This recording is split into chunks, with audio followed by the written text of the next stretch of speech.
Peace and blessings, guys. Peace and blessings. MarcTheMessenger. We're back with another video. This one's going to be very, very edifying on how to stay on fire for God. A lot of things that I have learned, things that were quenching the spirit, and I'm going to go over. Now, this is things I'm talking about how to stay on fire for God. I might make another video in the future of things that quench the spirit, but let's go, guys. Don't forget to like the video and subscribe to the channel. The number one thing to do, guys, to stay on fire for God is you must be willing to deny yourself daily and to keep your eyes fixed on Jesus Christ. Okay, that's the number one thing you got to be doing.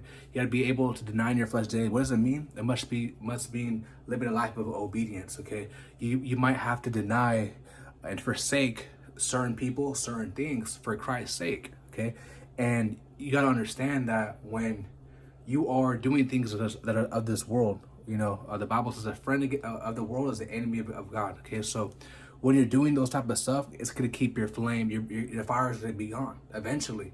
Okay, so you got to understand that it's all about denying yourself daily, picking up your cross, and keeping your eyes fixed on Jesus. That's the number one thing, guys, to stay on fire for God. Okay, now it's easier said than done because our flesh always wants to go against God, always wants to sin, always wants to do things that, you know, go against God. But when you stay in the spirit and you stay fired up, it's a lot easier because your spirit is fighting against your flesh. When the more you feed your spirit, okay, the more you feed your spirit, it's going to fight against your flesh. The more you feed your flesh, is going to be, now your flesh is going to be waging war against your spirit. That's in Galatians chapter 5, verse 16 to 17. I'll leave a verse right here. And with that being said, number 2 is don't live a life of willful sin. Okay, when you live a life of willful sin, guys, and now, of course, guys, the Bible says that if any man says he's without sin, he's a liar and the truth is not in him. So yes, we sin unknowingly throughout the day, which is why we must live a life of repentance, repenting daily. But when you live a life of willful sin, when you don't want to correct your mistakes, you don't want to acknowledge your faults, that's very dangerous. And what that could do, guys, it could get your fire. You no longer, the fire is going to be burning. Okay, you no longer be filled with the spirit because you're not quenching the spirit through living a life of willful sin, disobedience. And one thing about God, He's very merciful, He has a lot of grace for us, right? But if you keep on not hearkening to the voice of the Lord and keep going against Him, you know, now it could lead to spiritual death. It could lead to, you know, depression, sadness, a whole bunch of opening doors for demonic spirits in your life because, you know, you went against God. Now you're opening doors, whatever sin that you might be committing, and that's keeping you low. Okay, it's not keeping you, you know, on fire.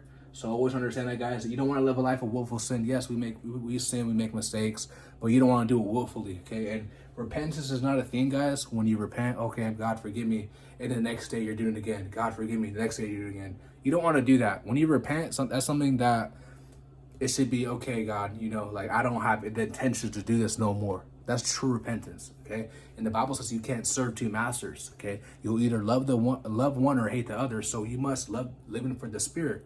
You must be, you know, living to, you know, fill your spirit up. Because if you're living for the flesh, you can't serve two masters. So you got to be all in. Pretty much you got to be all in. You can't be lukewarm. Number 3 is to meditate on God's word and His promises every day. Yes, guys. Every single day you want to be meditating on God's word. There's a verse in Psalms chapter 1, verse 1 to 3. I'll leave a verse right here. Talks about blessed is the man who meditates on God's laws. He shall be planted in the sea, the river. I don't know the whole entire verse. I'll leave a verse right here. And this is something that is very important. The reason why meditating is very important. Now, when people hear meditation, they think of New Age, stuff like that. And yeah, there is some New Age practices when they can meditate. But when you meditate on God's word, it keeps your mind centered on Him. Okay, that's the whole reason of meditating. It keeps your eyes fixed on Jesus Christ and on God. Okay, this is the whole purpose of meditating. Okay. You don't meditate on wanting to make some, you know, material, worldly things, okay?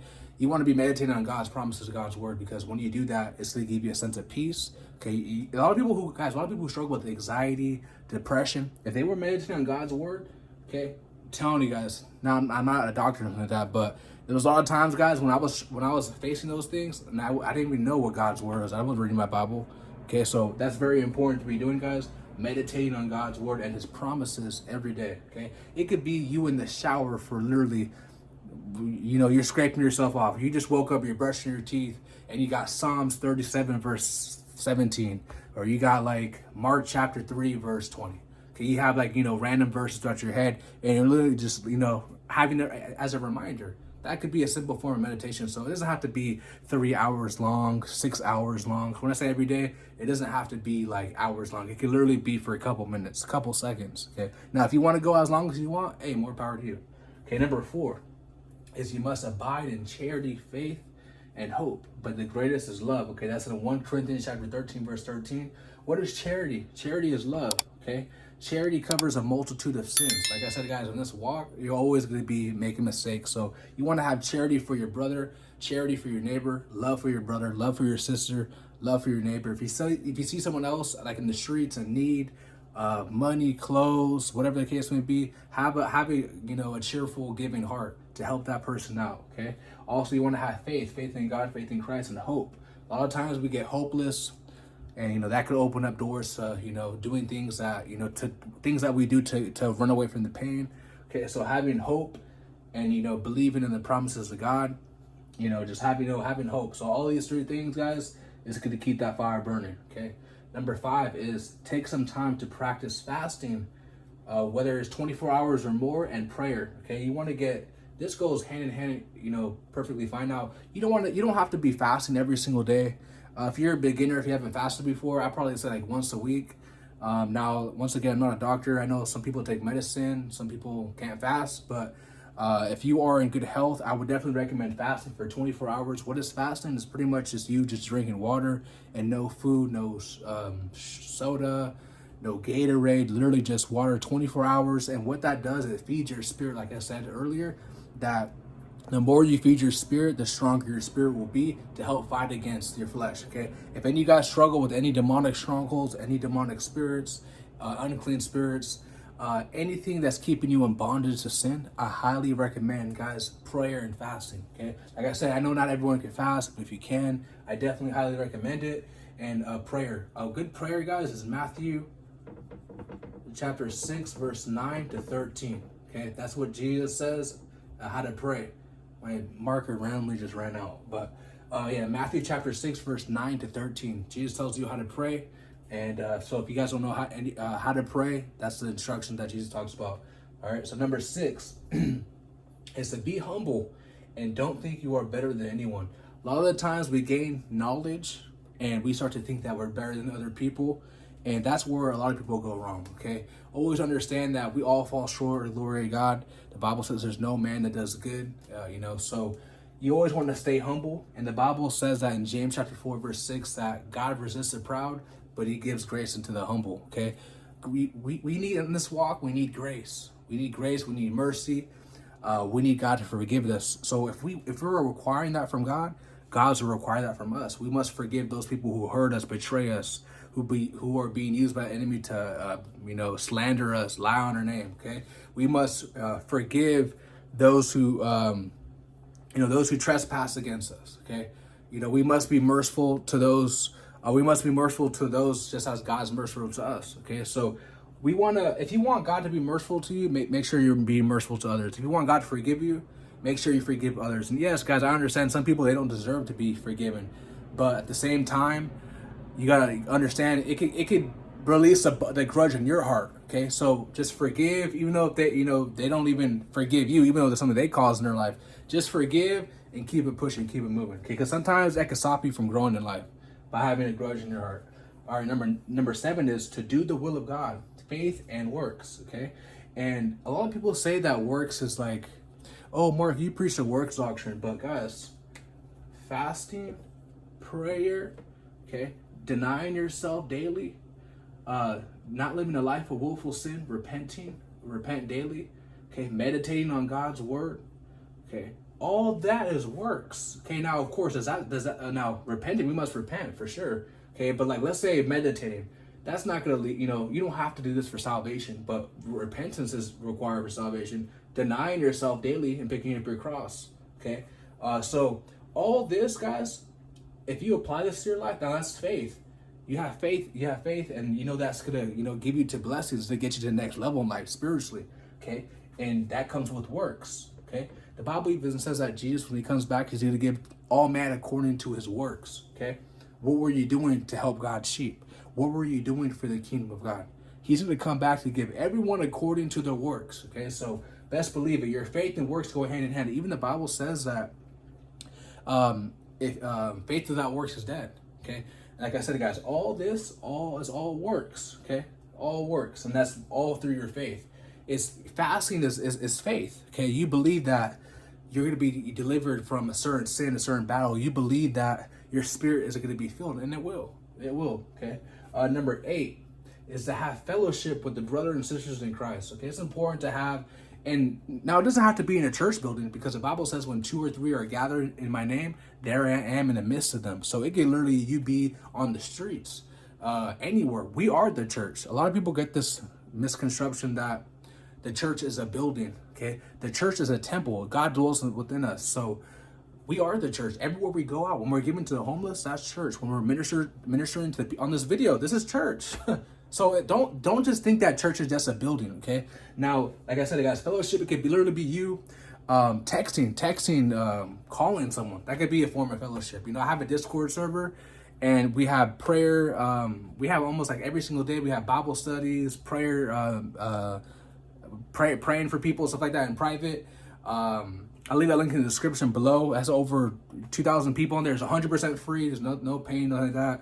And that's a form of fellowship. So, yeah, you know, any type of fellowship, guys, is required. Even this YouTube video, guys. I fellowship with you guys in the comment section. I'll read all my comments. So, you know, definitely, guys, having fellowship, you know, iron sharpening iron. And, you know, if your brother falls short, you're there to, or your sister falls short, you're there to uplift them up. Okay? So, fellowshipping is important. Number 9 is stay in your Bibles. Stay in your Bible. Okay? And it says, you know, study to show yourself approved. Okay? That's in 1 Timothy chapter 3, verse 16. So when you know your word, guys, when you know the word, when you stay in your Bible, you are untouchable, because you now know that you can no longer operate in faith, you can no longer operate in fear. My fault, I didn't meant to say that. You can no longer operate in fear because your faith overpowers the fear. Okay, so when you stay in your Bible, I remember, guys, there's a lot of times I would struggle with the spirit of fear. Okay, now we know, of course, God does not give us a spirit of fear, but there's a lot of times where I didn't know the Bible, so I wasn't able to fight spiritual warfare. I didn't know we have to put the full armor of God on. I didn't know these things. So as I started to grow and mature in my walk with Christ, I understand that came with a lot of power when I studied to show myself approved. Came with a lot of spiritual power, knowing the word of God. Okay, so I can no longer be led astray, deceived, nothing like that, because I know what God's word says. Okay, so it's important to stay in your Bible. People ask me, where should I start at? I would recommend Proverbs for a new beginner. Now that's just me. I would recommend Proverbs. Psalms is a good one. Proverbs is definitely number 1, then Psalms, and like you can start from like Matthew, Mark, Luke, John, but whatever you're led to in the spirit. That's just how I started. I started with Proverbs. Okay, number 10. Last but not least, guys, so it says, be led by the spirit of truth and not emotions and feelings. A lot of people, guys, they get caught up in their emotions and feelings. And when it comes to this Bible, when it comes to this walk, it's all about truth. You have to love the truth. Okay, you don't want to get caught up in the snare of being overly religious, being overly righteous. Okay, always the spirit of truth. Okay, the spirit of truth overpowers your emotions. It overpowers your feelings. Whatever you believe in is not backed by the Bible, you are wrong. Okay, so, and when you're wrong, you know, you correct yourself. You have the spirit to correct yourself. So it's no longer emotions and feelings, no longer being offended. Okay, so it's all about, you know, loving the truth, being led by the spirit of truth. The Bible says that the world cannot receive the spirit of truth. Okay, because it sees him not, neither knows him. Okay, so like I said, when you to receive the spirit of truth, you must forsake the things of this world, and that's what God gives you with the spirit of truth. So like I said, no longer deceive, no longer living in fear, none of that. Forsaking this world and gaining the spirit of truth. This is very, very important, guys. All right, so 10 ways, guys, how to stay on fire for God. Number 1 is be willing to deny yourself daily and keep your eyes fixed on Jesus Christ. Number 2 is don't live a life of willful sin and repent daily. We all fall short, so it's important to repent. Number 3 is meditate on God's word and promises every day. Number 4 is abide in charity, faith, and hope. Number 5 is take some time to practice fasting and prayer. Number 6 is be humble and don't think you're better than anyone. Number 7 is do the will of God and have faith in works. Number 8 is fellowship with brothers and sisters in Christ. Number 9 is stay in your Bible study to show yourself approved. And number 10 is be led by the spirit of truth and not emotions and feelings. I hope you guys learned something in this video. If you haven't already, check out this end screen right here and smash the like button. Subscribe to the channel if you guys wish to support me. Our links are down below in the description. I love you guys so much. I'm out. Peace.